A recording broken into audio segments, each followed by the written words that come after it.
Jadi dalam disiplin ilmu yang dikembangkan di pesantren itu sebetulnya kalau pakai ilmu logika maupun sosial apa saja, baik sosial ilmiah maupun sosial budaya, kita ini jauh lebih unggul ketimbang tradisi mereka. Misalnya begini, dulu di era Umar bin Abdul Aziz ada yang memberi gelar Khamisul Khulafa, ini yang dikutip Mizan Kubro Imam Sa'roni. Beliau ngendikan begini, idza ra'aitum jama'atan yatanajawna sirran fima bainahum fi amri dinihim, itu fasyadu anna dzalika dhalalun wa bid'atun. Jika kamu melihat satu komunitas tertentu yang bisik-bisik agama tapi di grupnya mereka sendiri tanpa melibatkan kelompok lain yang mungkin a'lama minhum, lebih alim, maka itu sesat, dhalalun wa bid'atun. Sehingga dulu itu sudah ada tradisi konsensus ilmiah. Konsensus ilmiah ini diputuskan oleh konsensus yang min ahlil ilmi, sehingga orang yang tidak ngalim itu ya konangan.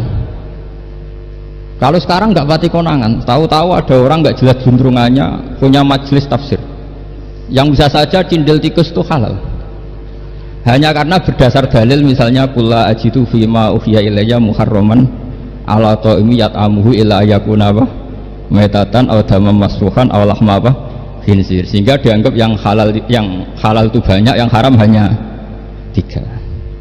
Saya pernah ketemu di antara mereka, tanya, apa betul Gus Bak menurut Islam begitu? Terus saya baca di antara ciri Nabi itu yang ada di kitab Taurat dan Injil itu wa yuharrimu alaihimul khobais. Jadi kadang mawadiul halal wal haram itu tidak disebut di halal haram, tapi disebut di sifatun Nabi. Sifatnya Nabi adalah wa yadau anhum israhum wal aghlal allati kanat alaihim. Di antara sekian sifat itu wa yuharrimu alaihimul khobais, dan Nabi mengharamkan sesuatu yang menjijikkan. Nah kira-kira itu cindil tikus itu kalau sampean dakok di ruang tamu jijikkan enggak? Ya jijik, ya sudah haram saja kata saya. Akhirnya sebagian mereka ya tobat, mau ngaji sama ahlinya. Dulu ketika Imam Malik ngarak Muwatta itu beliau ngendikan, dan ngendikan itu saya hafalkan, ini ada di kitab Al-Manhalul Latif, juga dikutip Gus Najih dalam kitabnya At-Tajridul Musaffa. Aradtu kitab bihada ala sab'ina faqihan min fuqaha il-Madinah fakulluhum wato'ani fasamituhu al-Muwatta. Kitab ini sudah saya tasihkan ke 70 ahli fikih di Madinah, kemudian semuanya setuju, fakulluhum wato'ani, semuanya sepakat, fasamituhu al-Muwatta, maka kitab ini saya namain al-Muwatta, yang disetujui. Sehingga kita tidak boleh menjadi orang-orang alim humul sendiri dewean terus dikultuskan santrinya serambutnya gondrong terus muridnya jari dulang Nabi Khidir sekambine kok kali Joko itu terus terkenal wali itu. Ini kalau kita begitu bahaya. Makanya saya senang model pendidikan Anwar, ilmu itu dikonsensuskan, siapa yang alim di takrib, di mu'in, ada debat, ada macam-macam, sehingga yang terbaik baik secara ilmu maupun perilaku dituakan.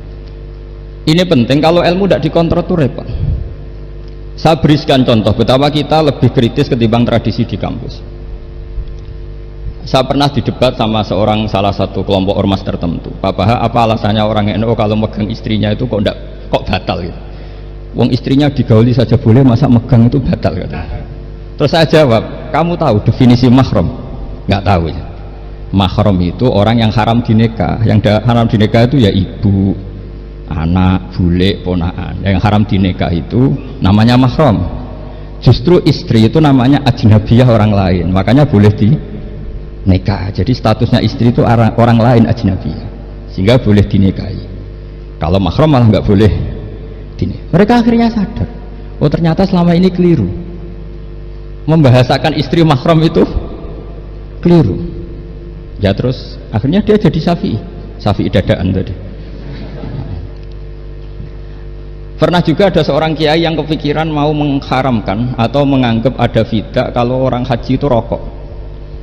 Rasanya kalau kata pakar-pakar kuetar itu cengkeh itu wangi. Kalau cengkeh wangi berarti kalau haji rokok itu artinya pakai apa? Wangi. Itu hampir saja deal. Karena ya memang cengkeh itu wangi. Kemudian diingatkan sama kiai yang lain, Anda berani fatwa kalau orang Jumatan sunat ngerokok karena pakai pewangi? Terus wah iya ya, enggak jadi. Jadi ini pentingnya ilmu itu konsensus. Sehingga saya bicara di sini pede bukan karena saya merasa benar, enggak, kan nanti ada yang nasah ini. Kalau benar ya sampean dukung, kalau salah ya tinggalkan saja, biasa saja. Karena kalau sampean sama-sama tadi saya sudah bilang tahta topkotin wahidah, kita tahta syekhin wahid, tahta mursyid wahid. Saya pikir ilmu saya dan sampean jauh-jauh lah. Kita beda jauh kan dengan Gus Naji, karena beliau alim bisa ngarang kitab banyak. Kalau saya jenengan kan ya sama-sama nggak jelas gitu ya, sudah pokoknya santai-santai saja. Pokoknya rileks saja. Yang jelas saya datang ke sini itu mau cerita kebanggaan saya sebagai orang pesantren, produk pesantren kalau kata Gus Barak tadi. Di kampus itu saya berkali-kali ketemu dokter, profesor, dan mereka umumnya itu orang-orang yang galau, yang gelisah. Dan lucunya itu mereka memposisikan saya sebagai penasihat. Karena apa? Memang ilmu pesantren itu unik. Ilmu yang bisa menjawab problem apa saja. Mereka misalnya tanya begini, Pak Bahak, saya ini orang kampung, yang bapak saya itu utun, kan? Utun itu lugu, bisa menjadikan saya doktor, saya jadi dekan, saya jadi rektor. Tapi setelah di kota, dengan sekian ilmu yang saya pelajari dari Eropa, dari Amerika, sekedar anak saya tidak narkoba itu sudah susah, kok ranking? Nggak dengar anak saya ditangkap BNN itu sudah seneng saya. Artinya apa? Dia sadar ternyata kearifan lokal yang dididik para kiai menjadikan anak-anaknya jadi profesor, jadi dokter.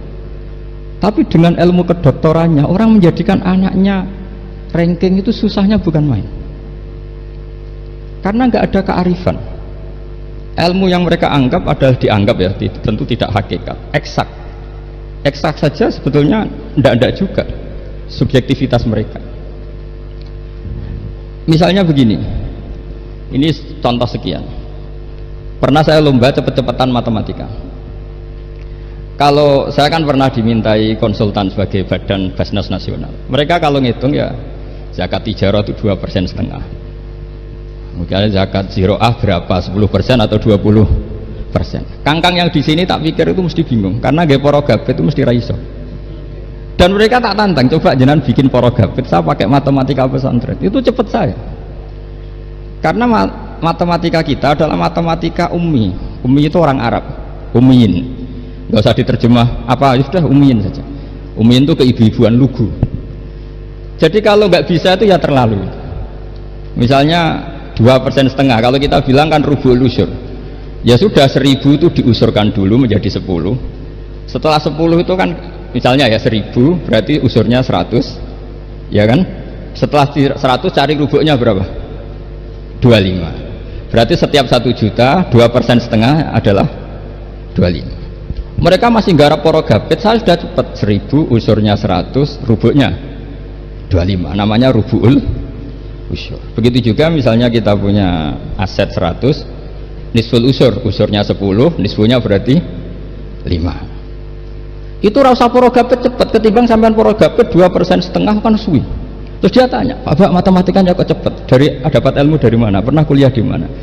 Ya saya ngaji di Sarang sama Mbah Mun, terus saya ngaji beberapa ilmu